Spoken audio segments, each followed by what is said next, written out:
All right, like I've said before, this is one of the most hopeful times of the season as a Browns fan. NFL draft time.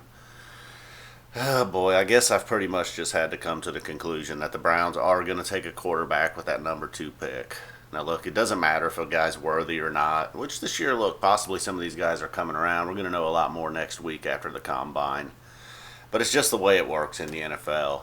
If you're a sorry team that doesn't have a quarterback and you're picking in the top five, well, you're just taking one of the quarterbacks. Some years it's great, some years it's, we'll see. We'll see about these guys. But at the number two overall pick, it looks like this Carson Wentz is going to end up being the guy.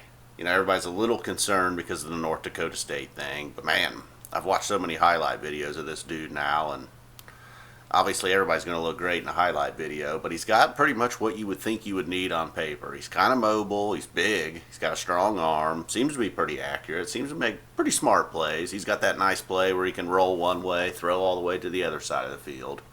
He doesn't just look at his number one option every time. But I don't know. We'll see. It does concern me a little bit coming from North Dakota State and also knowing that the Browns don't have a ton of weapons and knowing that they're just going to have to shove him in there right off the bat pretty much. So possibly they can do something like they did with Johnny Manziel and Connor Shaw. And who knows about Connor Shaw? I don't know. With that injury, he may not even be on the roster anymore. So possibly take Wentz here in the first round and then later on, possibly grab another quarterback, get a guy in there with some hunger, just with the objective to push that number one guy. Get a guy in there with a chip on his shoulder, say, I'm just as good as that guy, Mr. North Dakota State.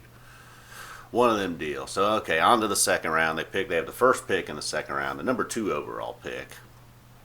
I'd love for them to land Braxton Miller, but unfortunately, if they re-sign Travis Benjamin, they bring back Hawkins, Gabriel, these guys, they basically already have two or three versions of Braxton Miller, so we don't need another quick slot receiver that lacks a little bit of size.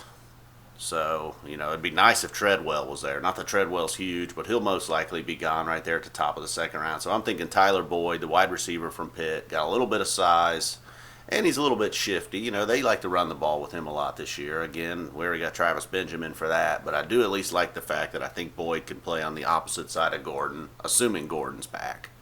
Maybe even get Travis Benjamin in the slot. Could you imagine how dangerous that would be? So anyhow, that's what we got here. We got Wentz and Boyd. Teams like to do that. Take the quarterback, wide receiver, right? Now we need to work on needs. Offensive line, defensive line, secondary, linebacker, just basically everywhere they need, Assuming Hayden's healthy and out of trouble, they got a lockdown corner there. Possibly losing Schwartz to free agency, so let's go offensive tackle here. Doesn't matter if the guy's a projected starter right off the bat. I'm going with Spriggs, the offensive tackle from Indiana. I remember him this year playing against the Buckeyes. He held his own against that defensive line. There's a couple of pros on that defensive line. So, boom, we're going Spriggs. We're staying in the Big Ten. Although none of the first two picks were in the Big Ten, so I don't know what I mean by we're staying in the Big Ten. Now we're headed out to the Big 12. West Virginia, Darryl Worley, the cornerback, got a little bit of size.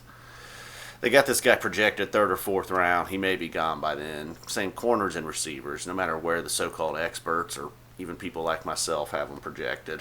They never end up going there.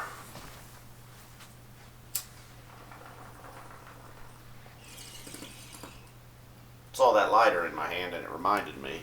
Oh, and what a sweet lighter it is. America, fuck yeah. So anyhow, that's my setting. And then rounds 5 through 7, defensive line, another cornerback, another quarterback, as I mentioned, maybe even a wide receiver. We'll see how that all plays out after the compensation picks and we get all this information in. The combine's next week. Who knows? Maybe Wentz takes a boomer and Cardale Jones blows everybody away, kind of like Braxton did at the Senior Bowl. All right, guys, I'm F Zappa 20. Thanks for watching. It's a great time to be a Browns fan. They're 0-0.